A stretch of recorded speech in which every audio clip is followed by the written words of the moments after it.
नमस्कार, मी विलास आव्हाड. आपण पाहता A9 एक्सप्रेस. मित्रांनो, 2024चं इलेक्शन निवडणूक अतिशय तोंडावर आहे. मग राजकीय पक्षांच्या हालचाली सुरू असतात, जागा वाटप असतं किंवा युती, आघाड्या, अलायन्स अशा प्रकारच्या सर्वच हालचाली मोठ्या प्रमाणात हे राजकीय पक्ष करत असतात. आणि पक्षातून कोणाला उमेदवारी द्यायची, कुठून कुठला उमेदवार लढेल याच्या संदर्भात अनेक बैठका होतात. मग जे राष्ट्रीय पक्ष आहेत ते आपापल्या राज्यात जागा निश्चित करत असतात, त्याचे नावं जाहीर करत असतात. मग आपल्याकडं मोठ्या 2 राष्ट्रीय पक्ष आहेत, भारतीय जनता पार्टी आणि काँग्रेस. यांच्या हळूहळू एक राज्याच्या जागा वाटप होत असतात. आता मध्यंतरी भारतीय जनता पार्टीने 2-4 दिवसापूर्वी 195 जागांवर लोकसभेचे उमेदवार जाहीर केले. आता त्यामध्ये त्यांची सुरुवातीची जी काही 195 जागा ज्या त्यांनी जाहीर केल्या, त्यामध्ये ज्या ठिकाणी त्यांचं ज्या राज्यामध्ये अलायन्स नाही, ते फक्त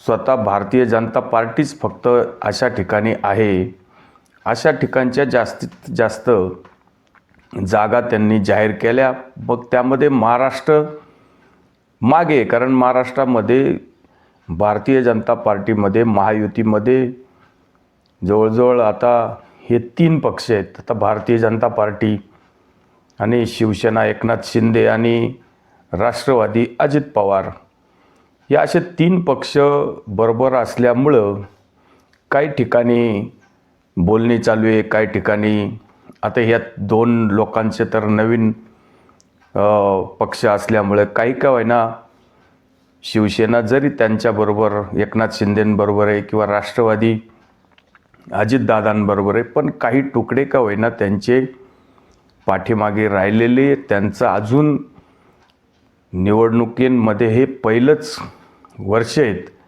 त्यांनी निवडणुकीच्या माध्यमातून अजून जनतेमध्ये ते गेलेले नाही. त्यांची क्षमता, त्यांचं निवडणूक किती मतदारसंघामध्ये त्यांचं संघटन आहे, ह्या सगळ्या गोष्टी बघाव्या लागतात. आणि कुठल्या पक्षाला कुठल्या जागा सोडायच्या, काही ठिकाणी काही बदल करता येईल का, अशा प्रकारच्या या सगळ्या धोरणात्मक निर्णय असतात. शिवाय कुठं कोणाची नाराजी नको किंवा 3 पक्ष ओढाताड नको.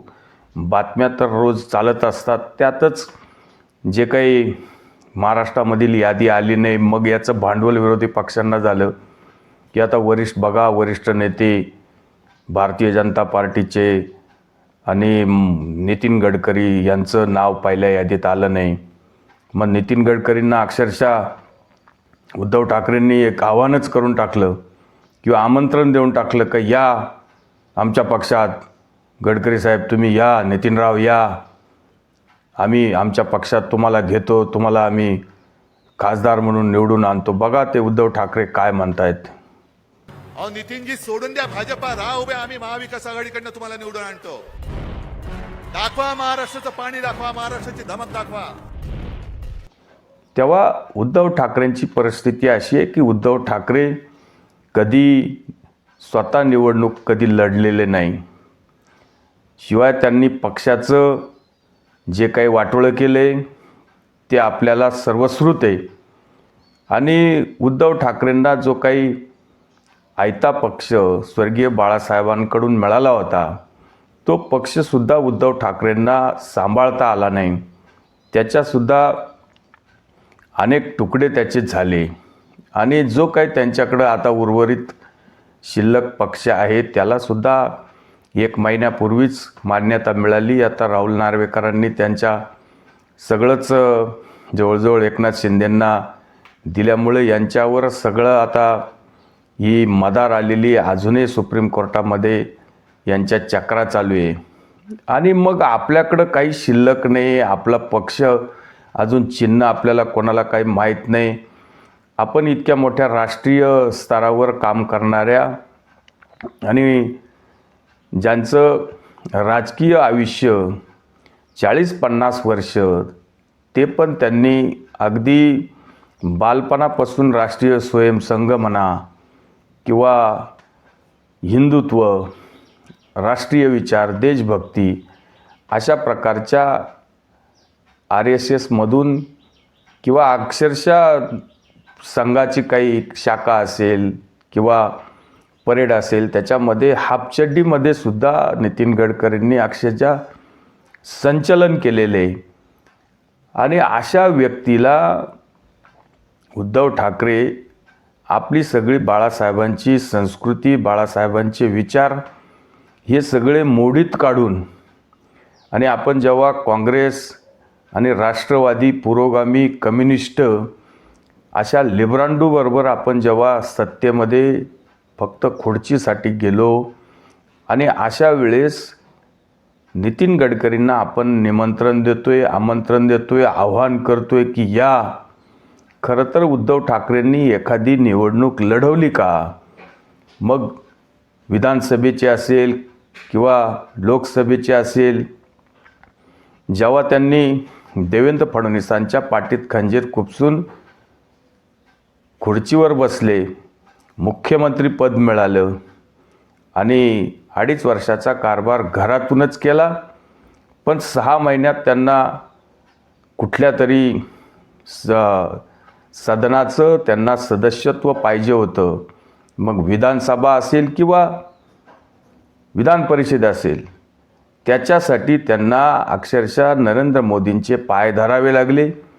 अनेक वेळा नरेंद्र मोदींना त्यांना विनंत्या कराव्या लागल्या, कारण 6 महिन्यात जर त्यांना विधान परिषद किंवा विधानसभा मिळाली नसती तर त्यांना जो धोका करून देवेंद्र फडणवीसांच्या पाठीत खंजीर खुपसून जे मुख्यमंत्री पद मिळालं होतं ते सुद्धा जाण्याची शक्यता होती.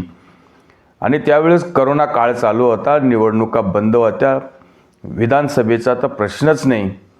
पण विधान परिषदेवर सुद्धा त्यांना येण्यासाठी, विधान परिषदेचं आमदार होण्यासाठी अनेक वेळा मोदीजींना विनंती करावी लागली.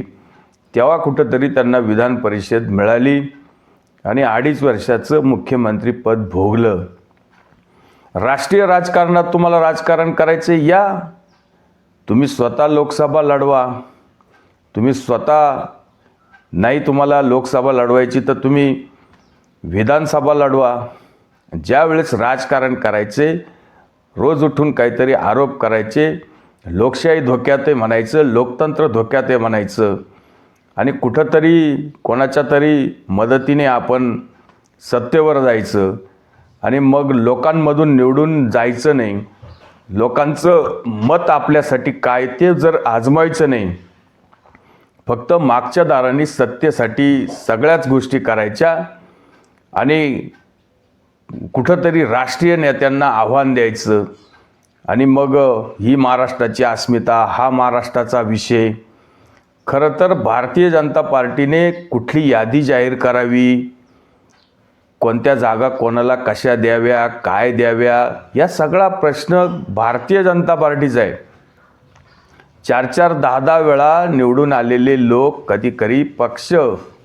आता नितीन गडकरींच्या बाबतीत तसा प्रश्न नाही. नितीन गडकरींचा याही यादीमध्ये 100% समावेश आहे. त्यांचं नाव अगदी 1 नंबरलाच येणार आहे. तेच देवेंद्र फडणवीसांनी उद्धव ठाकरेंना सांगितले, ते पण एकदा तुम्ही बघून घ्या. त्या पक्षाचा बँडबाजा वाजला आहे. त्या पक्षाच्या अध्यक्षांनी गडकरीजींसारख्या राष्ट्रीय नेत्यांना ही ऑफर देणं म्हणजे एखाद्या गल्लीतल्या व्यक्तीने मी आता तुम्हाला अमेरिकेचा राष्ट्रपती बनवतो, तुम्ही माझ्याकडे या असं सांगण्यासारखं आहे. खरं म्हणजे माननीय गडकरी साहेब हे आमचे मोठे नेते आहेत. महाराष्ट्राचा जेव्हा नंबर येईल ते महाराष्ट्रातनं, नागपूरमधनं लढताल. आता मोठं दाखवण्याचा प्रयत्न उद्धवजी जे करतायत त्यांचं हसं होत आहे. तेव्हा उद्धव ठाकरे जे बोलतात, उद्धव ठाकरेंना एकतर ह्या सगळ्या गोष्टी बोलण्याचा अधिकारच नाही. भारतीय जनता पार्टीमध्ये शिस्त असते, संसदीय समिती असते, संसदीय निवडणूक काही कार्यक्रम असतो आणि केंद्रीय निवडणूक समितीकडून सगळ्या गोष्टी तपासल्या जातात. उठसूट तुम्ही काहीतरी ही निवडणूक करायची, ती निवडणूक करायची. स्वतःच सुप्रिया सुळेंनी स्वतःची उमेदवारी जाहीर करून टाकली. आता डॉक्टर अमोल कोल्हेंनी शिरूरमध्ये त्यांची स्वतःच उमेदवारी जाहीर करून टाकली. भारतीय जनता पार्टी हा शिस्तीचा पक्ष आहे, तिथं शिस्त चालते. नरेंद्र मोदी सुद्धा स्वतःची उमेदवारी स्वतः डिक्लेअर करत नाही. ते सुद्धा म्हणू शकत नाही की मला वाराणसीची उमेदवारी मीच लढवणार आहे आणि हे तिकीट मीच घेणार आहे आणि मी इथं लढणारच आहे. जेव्हा केंद्रीय निवडणूक समितीने त्यांना सिग्नल दिला, त्यांचं नाव यादीत आलं, तेव्हा त्यांनी ट्विट करून सांगितलं की मी केंद्रीय नेतृत्वाचा आभार मानतो. वाराणसीमधून परत मला तुम्ही तिसऱ्यांदा संधी दिली, त्याच्यासाठी त्यांनी केंद्रीय नेतृत्वाचे आभार मानले. या सगळ्या गोष्टी अतिशय औपचारिक असतात. पण आता उद्धव ठाकरेंना कोण सांगणार? उद्धव ठाकरेंना कुठली निवडणूक लढायची नाही, काही करायचं नाही, फक्त राजकारण करायचं. महाराष्ट्राचा अपमान. मातोश्रीवर काही झालं तरी महाराष्ट्राचा अपमान. यांनी घोटाळे केले, यांना कुठल्या नोटीस आल्या तरी महाराष्ट्राचा अपमान. शिवसेना किंवा यांचा उबाटा पक्ष, मातोश्री हे काही महाराष्ट्र नाही. महाराष्ट्राचा अपमान हा वेगळ्या स्वरूपाचा असू शकतो, पण यांच्यावर काही कुठला गदा आली तर यांनी म्हणायचं नाही महाराष्ट्राचा अपमान. हे काही ठाकरे काही कुटुंब काही महाराष्ट्र म्हणजे काही यांच्या काही नावावर प्रॉपर्टी केली आहेत का? अशा प्रकारचं प्रत्येक गोष्टीमध्ये महाराष्ट्राची अस्मिता या सगळ्या गोष्टी आणून फक्त लोकांना काहीतरी वेड्यात काढायचं, हाच एक धंदा त्यांचा असतो. तेव्हा नितीन गडकरींसारख्या अशा मोठ्या नेत्याला कुठंतरी यांच्या वेगळ्याच कुठल्या तरी भावनेतून आव्हान करायचं. मग नितीन गडकरींच्या बाबतीत तुम्हाला इतकीच जर सहानुभूती आहे किंवा इतकं प्रेम तुमचं दाटून आले तर द्या सोडून. सांगा का नितीन गडकरींनी उभं राहावं, आमचा त्यांना पाठिंबा आहे, आम्ही त्यांच्या विरुद्ध महाविकास आघाडीचा उमेदवार उभा करणार नाही, आम्ही त्यांना बिनविरोध देणार नाही. उगाचच वल्गना करायच्या. जेव्हा मुख्यमंत्री पदाचा राजीनामा दिला तेव्हाच असं म्हटलं होतं की मी विधान परिषदेचा पण राजीनामा देतो. उद्धव ठाकरेंनी ते सुद्धा केलं नाही. तेव्हा नितीन गडकरींच्या अतिशय बलाढ्य नेते ते, अतिशय मोठे नेते. नाना पटोलेंनी सुद्धा अनेक वेळा त्यांना आव्हानं करून पाहिले, मी नितीन गडकरींना पराभव करणार, त्यांना मी पाडणारच, अशी भाषा करून पाहिली. पण 5-6 लाखांनी नाना पटोले पडले. तेव्हा ह्या सगळ्या वल्गना असतात. उगाचच काहीतरी आपली तोंडाची वाफ गमावणं बरोबर नाही. आणि जेव्हा नितीन गडकरींना थांबायचं असेल किंवा त्यांना आता खासदारकी लढवायची नसेल तर ते स्वतः सांगतील का मी आता निवडणूक कुठली लढणार नाही. ही संघाची शिस्त आहे. ती उद्धव ठाकरेंची किंवा आदित्य ठाकरेंच्या घरची थोडीच आहे. वरळीमध्ये आदित्य ठाकरेंना आमदार करायचं तर त्याच्यासाठी 2-4 आमदारांचा बळी घ्यावा लागला. 2-4 आमदार गेले. 2 वेळा यांना कोणाला तरी 2-3 लोकांना विधान परिषद मोजावी लागली. त्याच्यामुळं फक्त ठाकरे कुटुंब आणि उबाटा हे सगळं समीकरण लोकांच्या पण लक्षात आले. उगाच काहीतरी स्वतः फक्त प्रायव्हेट प्रॉपर्टीसारखा पक्ष चालवायचा, त्याच्यामधून जो चांगला इतका मोठा शिवसेनेसारखा मराठी माणसांचा पक्ष हातातून यांना घालवावा लागला, अशी परिस्थिती आहे. आणि उगाचच कोणाचे तरी हत्तीचे उंटाचे मुक्के घ्यायचे, अशी परिस्थिती उद्धव ठाकरेंची झालेली आहे. त्यामुळं तुम्ही कुठंतरी लोकसभेला उभं राहा, नरेंद्र मोदींच्या समोर उभं राहा, नाही तर नितीन गडकरींच्या समोर उभे राहा, नाही देवेंद्र फडणवीसच्या समोर उभे राहा, कुठेही उभे राहा. पण एकदा महाराष्ट्राला दाखवून द्या की आमच्यात इतकी धमक आहे, आम्ही इतक्या ताकदीचे, आम्ही राष्ट्रीय नेते, आम्ही लोकशाही वाचवायला निघालोय, आम्हाला आता लोकशाही वाचवायची आहे. उगाच तोंडाच्या वाफा गमावण्यापेक्षा काहीतरी कृतीत करून दाखवलं पाहिजे. इतकंच आपलं म्हणणं आहे. तुर्तच थांबतो. व्हिडिओ आवडला असेल तर लाईक करा, शेअर करा. धन्यवाद.